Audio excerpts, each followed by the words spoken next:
एक बार एक अजगर के रूप में एक राक्षस आया। आजकल आप जाते हो ना किसी भी उपवन में, बगीचे में या पार्क में, तो वहां तरह तरह के चित्र बना देते हैं, उनके ऊपर घास लगा देते हैं, ऐसे लगेगा हाथी है ये, भालू है ये। ऐसे ही वहां उपवन में एक बहुत बड़ा अजगर था, इतना लंबा रूप बना रखा था कि आज कन्हैया को हम नहीं छोड़ेंगे। सारे बाल गोपालों ने ये सोचा कि ये तो बनावटी अजगर का रूप है। क्या है? बनावटी है। और सबने ये विचार किया कि हम इसमें क्या कर जाएं, प्रवेश कर जाएं। तो एक दूसरे को कहता भी है कि देखिए ये हो सकता है कंस के द्वारा भेजा हुआ कोई राक्षसी रूप हो। तो सभी गोप एक दूसरे को कहते हैं फिर हमारा कन्हैया किस लिए है? हमारा कन्हैया रहा, अगर कोई समस्या आई तो उसका समाधान कौन करेगा? कन्हैया करेगा। सारे बाल गोपाल उस अजगर के मुंह में प्रवेश कर जाते हैं। सभी बाल गोपाल प्रवेश करने के बाद अजगर अपना मुंह बंद नहीं कर रहा, क्योंकि असली जिसको पकड़ने के लिए आया है वो कौन है? वो कन्हैया है। वो तो अभी बाहर है। तो सभी ने कहा कि कन्हैया आप ही आ जाओ। कन्हैया ने तो कहा तुम बाहर आ जाओ, परंतु वो आए नहीं। तो भगवान ने ये विचार किया कि इनको बचाने के लिए इनके साथ जाना जरूरी है। तो भगवान ने जैसे ही उस अजगर के मुंह में प्रवेश किया, अजगर ने अपना मुंह बंद कर दिया और सारे त्राई त्राई करने लगे कि कन्हैया बचाओ बचाओ। कन्हैया बोले मैंने कहा तो था कि इसमें मत जाओ। तो बोला कन्हैया आगे से ऐसा नहीं करेंगे, आप जैसा कहेंगे वैसा ही करेंगे, आप हमें यहाँ से छुड़ाओ। तो भगवान ने अपना एक हाथ लोहे की तरह इतना मजबूत करके इस तरह से उसके तालवे के अंदर खड़ा कर दिया और उसके प्राण पखेरु उड़ गए। बोलिए कृष्ण कन्हैया लाल, सांवरिया सरकार की। सभी बाहर आए। अब अगले और भी कई प्रकरण हैं प्रभु की लीलाओं के, तो 2 मिनट का सत्संग। हरे कृष्ण कृष्ण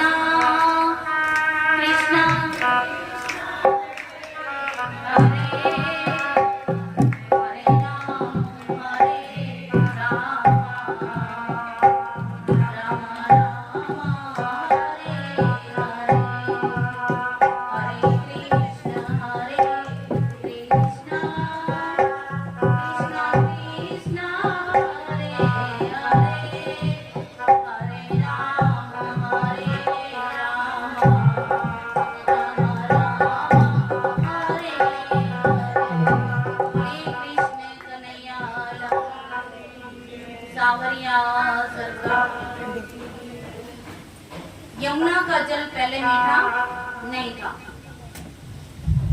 क्योंकि यहाँ कालिया नाग रहता था।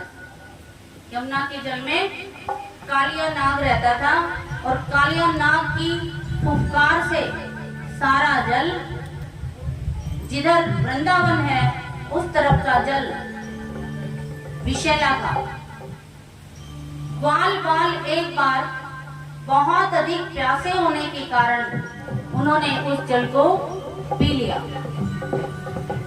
तो जैसे ही उन्होंने वो जल पिया तो सभी के सभी मूर्छित हो गए, शायद प्राण भी ना हो। ऐसी कंडीशन में सभी ग्वालों का हाल हुआ। भगवान कृष्ण ने देखा कि इन्होंने विषैला जल पिया है यमुना का, उनको पुनः जीवन प्रदान किया और सभी ग्वाल बाल जब वापस वृंदावन धाम में आते हैं तो सभी अपने माता पिता को बताते हैं कि देखिए, कन्हैया ने हमें जीवन प्रदान किया है। कन्हैया नहीं, अगर कन्हैया नहीं होता हम तो मर जाते। तो इस तरह की लीलाएं भी चल रही हैं। और इधर ब्रह्मा जी ने सारे बछड़ों को, गायों को और ग्वालों को 1 वर्ष तक अपने पास रखा। फिर ये देखने के लिए आए कि मैं देखता हूं कि नीचे काम कैसे चल रहा है। जब ब्रह्मा जी ने देखा कि सब कुछ कृष्णमय है, यहाँ प्रत्येक ग्वाल बाल, प्रत्येक गाय, प्रत्येक बछड़ा क्या है, भगवान कृष्ण का रूप है। तो उन्होंने भगवान कृष्ण से क्षमा प्रार्थना की और कहा कि कन्हैया, मैं आपकी परीक्षा लेने थी, मैंने ये सब किया। और फिर गायों को, बछड़ों को छोड़ दिया। भगवान कृष्ण उधर से आ रहे हैं उसी रूप में, वही को रात में, और इधर ऐसे ही ग्वाले बाल जितने भी थे सभी वैसे ही भोजन खा रहे हैं जैसे 1 साल पहले बैठे थे युग के किंग। उनको ये पता नहीं चला कि 1 साल हो गया, हम कहाँ थे। ये प्रभु की लीला है और प्रभु की योग माया है। ये संसार भी सारा माया में है। हम भी इस संसार में आकर के क्या है, भ्रमित हैं। हम भ्रम में आ जाते हैं कि ये धन दौलत, माया, ये संपत्ति, ये मकान, ये जायदाद हमारे साथ कुछ जाएगा, लेकिन जाने वाला कुछ भी इसमें से नहीं है। खाली हाथ आए थे, खाली हाथ जाएंगे। और तो और पूछो तो नंगे आए थे, नंगे जाएंगे। हमारे साथ कुछ भी यहाँ से जाने वाला नहीं है। इसलिए प्रयास ये किया जाए कि हमारे साथ क्या जाएगा उसको हम इकट्ठा करें। उसमें भी बहुत मेहनत लगती है। एक बार की बात है कि किसी के घर में 2 पत्नियां थी। तो 2 पत्नी होने के कारण एक तो उसका सिर के बाल खींच रही थी और एक पैरों को खींच रही थी, यानी वो अपनी तरफ, वो अपनी तरफ। तो ये हालात उस एक व्यक्ति की नहीं है, हमारी भी यही हालात है। हमें एक तरफ माया खींच रही है, एक तरफ भगवान कह रहा है कि तुम मेरे हो, मैं तुम्हारा हूं, परंतु हम समझने में ढील करते हैं। तो हमें क्या है, समझने में ढील नहीं बरतनी चाहिए, क्योंकि ये जीवन हमारा स्थायी नहीं है। हमारी जो कर्मेंद्रियां हैं ये भी स्थायी नहीं है। आज है और कल ये हमें हमारा साथ दे। ये हो सकता है, ये नहीं भी हो सकता कि ये साथ ना भी दे। इसलिए एक छोटा सा भजन है।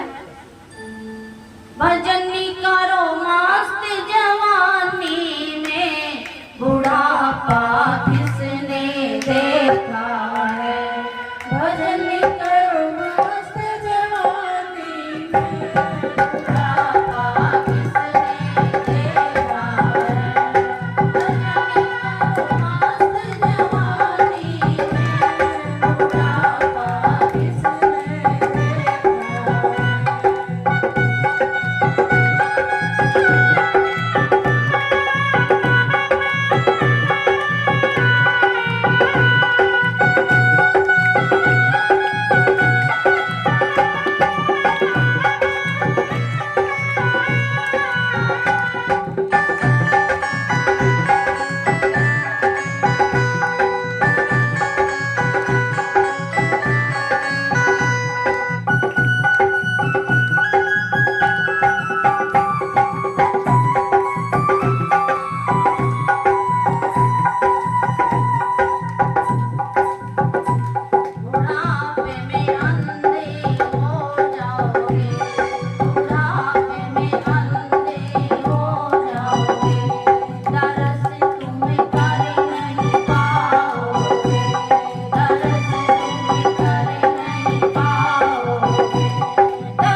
पाओगे।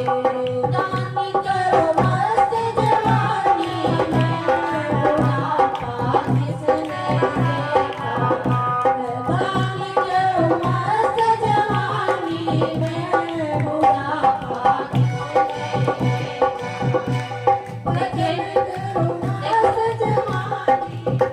देखिए एक बार की बात है, किसी की मृत्यु हो गई और ना तो वो धन का बंटवारा करके गया नीचे अपने बेटों में, ना ही अपने हाथ से कहीं दान पुण्य किया। तो उसने भगवान से कहा कि हे भगवान, तुम मुझे एक बार भेज दो ताकि मैं अपने हाथ से कुछ करके आऊं। तो भगवान ने कहा ऐसा व्यवधान तो हमारे यहाँ नहीं है, परंतु कई बार कोई आत्मा किसी में आके बोल देती है और हम उस बात को भी मान लेते हैं कि हमारे पितरों ने ऐसा कहा है। कई जगह ऐसा भी हो जाता है। तो उन्होंने इस माध्यम को अपना करके अब प्रयास करना चाहा, लेकिन क्या उस बात को कोई मानेगा? उस बात को किसी ने नहीं माना, क्योंकि उसने अपने हाथ से कुछ किया ही नहीं। तो इसलिए जो करना है अपने हाथ से करो।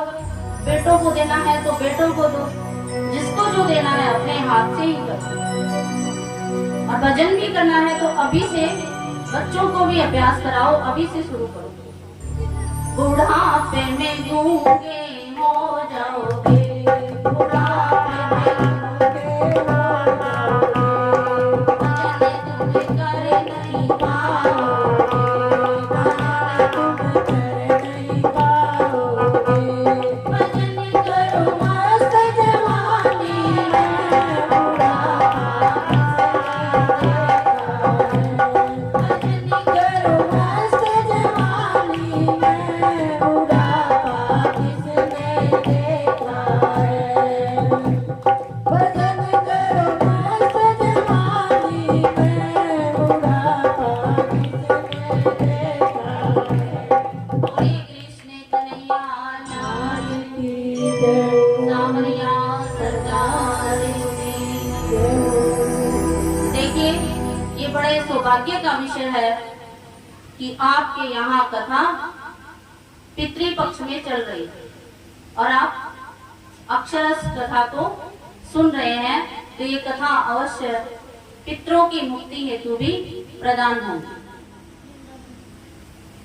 एक गोपिका हमारे बीच में वृंदावन जाने के लिए कह रही है, सुनेंगे इसे। श्रीमन नारायण नारायण नारायण, श्रीमन नारायण नारायण, श्रीमन नारायण नारायण नारायण,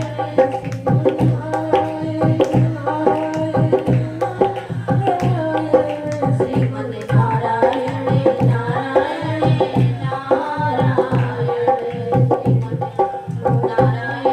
नारायण। जितना सुना सके कृष्ण लीलाओं का चित्रण सुनाया। बाकी का अभी बहुत से तो राक्षस भी बचे हैं अभी, और कल का दिन है। भगवान ने जरासंध से युद्ध भी करना है और बहुत से राक्षसों को से राजाओं की रक्षा करनी है और 16,100 रानियों को, कन्याओं को भी बचाना है। और फिर कल की कथा में शाम के समय रुक्मिणी जी का विवाह रहेगा। कल से भगवान के विवाह का वर्णन प्रारंभ होगा और परसों तक जितने भगवान के विवाह हो रहे हैं उन सभी का चित्रण आपके सामने, जैसे मेरी क्षमता है उसी के अनुसार मैं प्रयास कर रही हूँ आपको सुनाने का। कोशिश ये रहेगी कि ज्यादा से ज्यादा प्रसंग कथा में बताए जाएं, क्योंकि पितृपक्ष है ये, इसमें कोई भी प्रसंग शायद ही छोड़ना चाहिए। हमें सुनना चाहिए, चाहे सुन रखा है तो भी, नहीं सुना है तो भी। सारे प्रसंग भगवान के हमारे साथ है। श्री भागवत भगवान की है आरती, पापियों को पाप से है तारती। श्री भागवत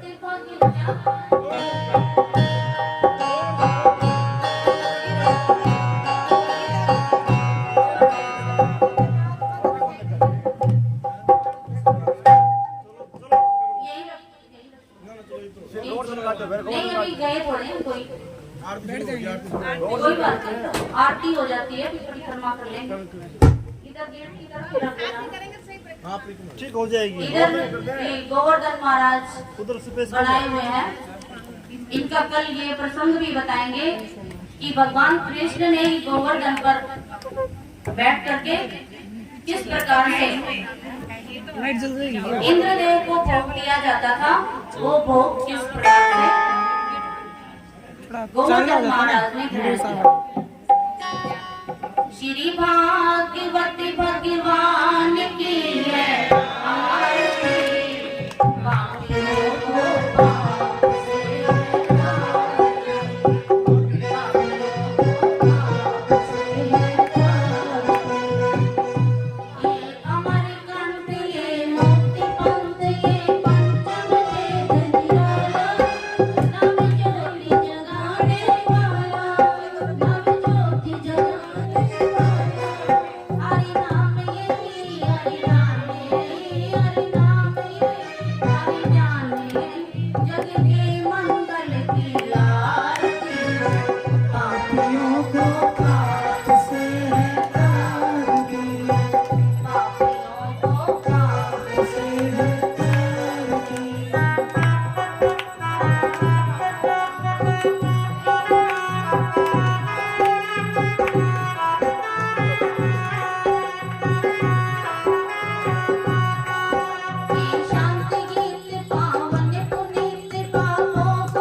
बोलिए कृष्ण कन्हैया लाल सावरिया सरकार की, बाकी बिहारी लाल की, गोवर्धन महाराज की जय, गौ माता की जय, धरती माता की जय, हमारे कुल देवताओं की जय, हमारे पितृ देवताओं की जय, हमारे क्षेत्र देवताओं की जय। धर्म की अधर्म का प्राणियों में विश्व का हर हर गंगे हर हर महादेव बोले कृष्ण कन्हैया लाल की। आज के आनंद की सभी भक्तों की परतोर भगवान की अपने अपने गुरु माता पिता की।